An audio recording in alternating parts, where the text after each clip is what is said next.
दोस्तों, इस वीडियो में हम बात करने वाले हैं जुपिटर लाइफलाइन हॉस्पिटल आईपीओ के बारे में। तो कल इस आईपीओ की लिस्टिंग होने वाली है। तो इस वीडियो में हम जानेंगे कि आईपीओ के लिस्टिंग वाले दिन आपकी क्या स्ट्रैटेजी होनी चाहिए, आपको इसको होल्ड करना है या फिर इसमें प्रॉफिट बुक कर लेना चाहिए, आईपीओ में लिस्टिंग प्राइस क्या हो सकता है और आईपीओ से कितना प्रॉफिट मिल सकता है। इसके साथ ही जानेंगे कि अगर आपको जुपिटर हॉस्पिटल आईपीओ की अलॉटमेंट नहीं मिली है तो क्या लिस्टिंग वाले दिन आप इससे प्रॉफिट बना सकते हैं। तो चलिए वीडियो को शुरू कर लेते हैं। लेकिन अगर आप इस चैनल पे पहली बार विजिट कर रहे हैं या फिर आपने अब तक चैनल को सब्सक्राइब नहीं किया है तो चैनल को सब्सक्राइब कर लें और साथ में वीडियो को भी लाइक कर दें। तो सबसे पहले अगर इस आईपीओ के डिटेल्स की बात करें तो आईपीओ की लिस्टिंग 18 सितंबर यानी कि कल होने वाली है और आईपीओ में बुकिंग प्राइस 735 रुपये है। यानी कि आपको जो जुपिटर लाइफलाइन हॉस्पिटल आईपीओ के जो शेयर अलॉट हुए हैं वो 735 रुपये के ऊपर अलॉट हुए हैं और आईपीओ में लॉट साइज 20 शेयर्स का है। ये जो आईपीओ है ये बड़ा आईपीओ है और आईपीओ 869.08 करोड़ का है। यहाँ पर 542 करोड़ रुपए के फ्रेश इशू हैं और 327.08 करोड़ का ऑफर फॉर सेल है। तो कंपनी ये जो फ्रेश इशू के जरिए पैसे रेज कर रही है तो इसे अपने कर्जे के भुगतान में खर्च करने वाली है। तो अभी ये कंपनी हमें कर्ज में देखने को मिल रही है, लेकिन आईपीओ लिस्ट होने के साथ ही ये कंपनी पूरी तरह से डेट फ्री हो जाएगी। और अगर इनके बिजनेस की बात करें तो ये कंपनी जुपिटर ब्रांड के नाम से अपना हॉस्पिटल चेन चलाती है। तो ये multi speciality health care service provider है और इनके जो हॉस्पिटल है वो हमें मुंबई मेट्रोपॉलिटन एरिया में देखने को मिलता है, इसके साथ ही वेस्टर्न रीजन में देखने को मिलता है। तो कंपनी के जो हॉस्पिटल है वो हमें बहुत ही ज़्यादा क्राउडेड एरिया में देखने को मिलता है, तो इसके कारण कंपनी अच्छा खासा रेवेन्यू जनरेट कर पाती है। कंपनी के 3 हॉस्पिटल की बात करें तो ये थाने, पुणे और इंदौर में हमें देखने को मिलते हैं और करंट में कंपनी चौथे हॉस्पिटल को भी डेवलप कर रही है जो कि डोंबिवली महाराष्ट्र में हम देखने को मिलती है। तो इसका जो बिजनेस है वो बाकी हॉस्पिटल से थोड़ा सा हमें डिफरेंट देखने को मिलता है। तो कंपनी न्यूरो रिहेबिलिटेशन सेंटर के रूप में भी काम करती है और इसका जो थाने वाला हॉस्पिटल है वो मल्टी ऑर्गन ट्रांसप्लांट सेंटर के रूप में काम करता है। और अगर कंपनी के रेवेन्यू की बात करें तो कंपनी का 54.18% जो रेवेन्यू है वो हमें थाने वाले हॉस्पिटल से आते हुए देखने को मिलता है, 34.03% पुणे के हॉस्पिटल से आता है और वहीं 11.79% इंदौर वाले हॉस्पिटल से आता है।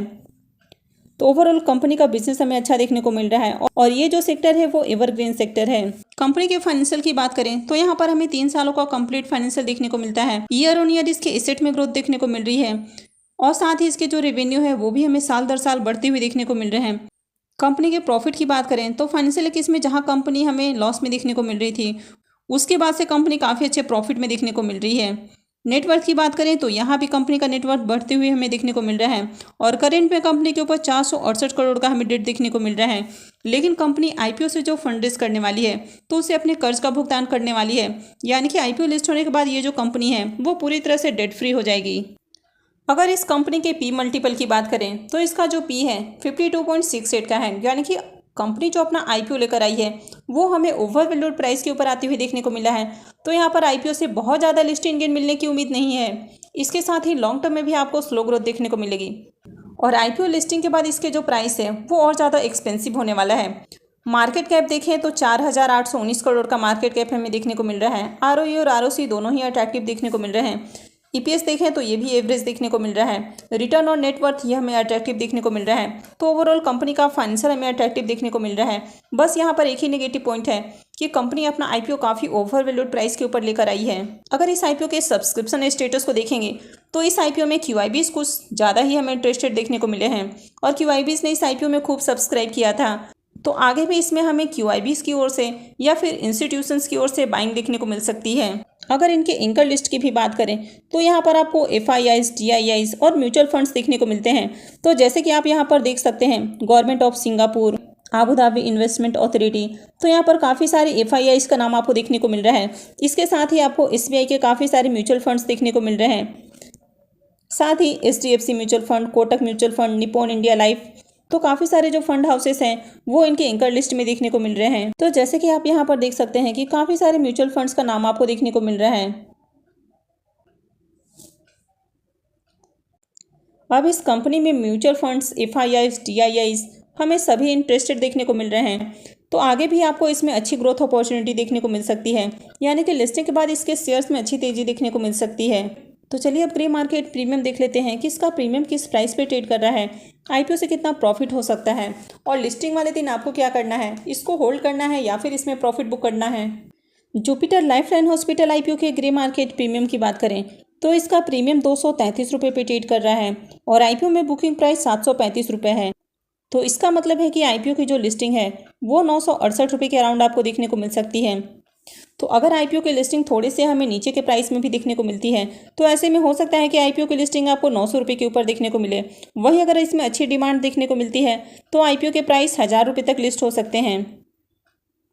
तो यहाँ पर आईपीओ की जो लिस्टिंग है वो 900 से 1000 रुपये के बीच में आपको देखने को मिल सकती है। यानी कि इस आईपीओ की अगर एक एवरेज एक्सपेक्टेड प्राइस की बात करें तो आईपीओ की जो एक्सपेक्टेड लिस्टिंग प्राइस है वो 950 रुपये है। और अगर आईपीओ से होने वाले प्रॉफिट की बात करें तो आईपीओ में 20 शेयर्स का लॉट है और अभी इसका जो करेंट प्रीमियम है 233 रुपये पे ट्रेड कर रहा है।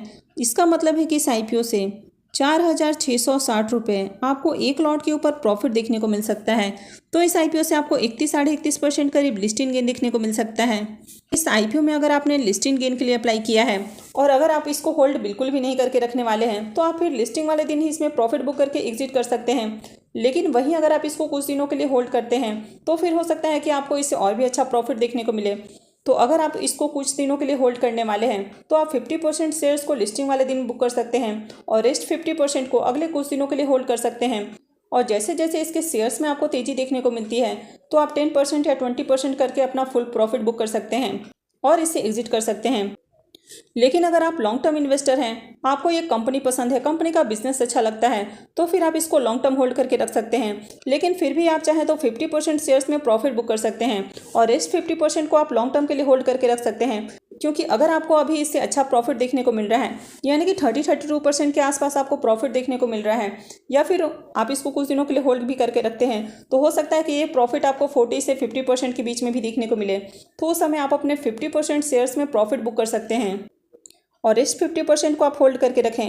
अब आईपीओ थोड़ा सा हमें ओवर वैल्यूड प्राइस पर आते हुए देखने को मिल रहा है तो हो सकता है कि आने वाले कुछ दिनों में आपको इसके प्राइस में थोड़ी सी गिरावट देखने को मिले। तो जब इसके प्राइस में एक गिरावट देखने को मिलती है तो उस समय एक अच्छी बाइंग अपॉर्चुनिटी हो सकती है। तो उस समय आप इसके शेयर्स की कुछ क्वांटिटीज़ को अपने पोर्टफोलियो में ऐड कर सकते हैं और उसको लॉन्ग टर्म के लिए होल्ड करके रख सकते हैं। तो ऐसे में आप इससे कुछ प्रॉफिट भी बना पाएंगे और इसको लॉन्ग टर्म के लिए भी होल्ड कर पाएंगे। तो चलिए अब बात कर लेते हैं उन लोगों की जिनको कि इसकी अलॉटमेंट नहीं मिली है तो वे किस तरह इसमें प्रॉफिट बना सकते हैं। तो जुपिटर हॉस्पिटल का जो एक्सपेक्टेड प्राइस निकल कर आ रहा है वो 950 रुपये है। तो अगर आईपीओ की लिस्टिंग आपको 950 से नीचे देखने को मिलती है यानी कि 900-925 के आसपास देखने को मिलती है तो उस समय आपके लिए एक अच्छी बाइंग अपॉर्चुनिटी हो सकती है। या फिर हो सकता है कि आईपीओ के जो प्राइस है वो आपको ऊपर के प्राइस में खुलते हुए देखने को मिले यानी कि 980 से 1000 रुपये के बीच में देखने को मिलता है। तो मान लीजिए कि आईपीओ की जो प्राइस है वो 980 रुपये के अराउंड आपको लिस्ट होते हुए देखने को मिलता है। तो आईपीओ की लिस्टिंग के बाद आपको इसके शेयर्स में प्रॉफिट बुकिंग देखने को मिलेगी। तो कुछ लोग इसमें प्रॉफिट बुक करेंगे तो हो सकता है कि उसके बाद इसके प्राइस में थोड़ी सी आपको गिरावट देखने को मिले और इसका जो प्राइस है वो 940-930 के आसपास आते हुए देखने को मिलता है। तो उस समय आपके लिए एक बाइंग अपॉर्चुनिटी हो सकती है यानी कि 930-940 के लेवल पर आपके लिए एक अच्छी बाइंग अपॉर्चुनिटी हो सकती है। क्योंकि यहाँ पर जिस तरह QIBs इंटरेस्टेड देखने को मिले हैं और जिस तरह FIIs DIIs का हमें इसमें इंटरेस्ट देखने को मिला है तो यहाँ पर एक डिप बाइंग अपॉर्चुनिटी हो सकती है। और जैसे इसमें आपको एक डिप देखने को मिलेगा तो वहाँ से इसके प्राइस में आपको एक अच्छी तेज़ी देखने को मिल सकती है। तो अगर आपको इसके शेयर्स नीचे के लेवल पर मिलते हैं तो फिर एक अच्छी बाइंग अपॉर्चुनिटी हो सकती है। लेकिन अगर आईपीओ के लिस्टिंग के बाद इसके जो प्राइस है वो कंटिन्यू आपको ऊपर जाते हुए देखने को मिलते हैं तो फिर आपको ऊपर के लेवल में बाइंग नहीं करनी है। तो अगर आप इसको दौड़ते हुए पकड़ने की कोशिश करेंगे यानी कि ऊपर के लेवल में बाइंग करने की कोशिश करेंगे तो फिर हो सकता है कि आपको इसे प्रॉफिट की जगह नुकसान उठाना पड़े। तो इसलिए आपको इसमें ऊपर के लेवल में बाइंग नहीं करनी है। अगर एक डिप देखने को मिलता है और वहाँ पर आपको अच्छे वॉल्यूम देखने को मिलते हैं तो उसके बाद अच्छी बाइंग अपॉर्चुनिटी हो सकती है। तो आपको वॉल्यूम को भी ज़रूर चेक करना है कि क्या वॉल्यूम के साथ ही आपको इसके प्राइस ऊपर जाते हुए देखने को मिलते हैं। तो यहाँ पर आपको वॉल्यूम को भी चेक करना है कि क्या नीचे के लेवल में जब प्राइस आते हैं तो उसके बाद क्या वॉल्यूम के साथ इसके प्राइस ऊपर जा रहे हैं और तब एक अच्छी बाइंग अपॉर्चुनिटी हो सकती है। तो आने वाले कुछ दिनों तक होल्ड करके आप इसमें अच्छा खासा प्रॉफिट बना सकते हैं। और अगर आपको इंट्राडे में ही टारगेट पूरा हो जाता है तो आप इसमें प्रॉफिट बुक करके एग्जिट कर सकते हैं। तो आई होप कि आपको क्लियर हो गया होगा कि अगर आपको जुपिटर हॉस्पिटल आईपीओ की अलॉटमेंट मिली है तो आपके लिए क्या स्ट्रेटेजी होनी चाहिए, और अगर आपको अलॉटमेंट नहीं मिली है तो आपको क्या स्ट्रेटेजी फॉलो करनी है। तो अगर आपने वीडियो को अब तक लाइक नहीं किया है तो वीडियो को लाइक कर दें और साथ में चैनल भी सब्सक्राइब करके रखें। और वीडियो को अंत तक देखने के लिए आप सबका बहुत बहुत धन्यवाद।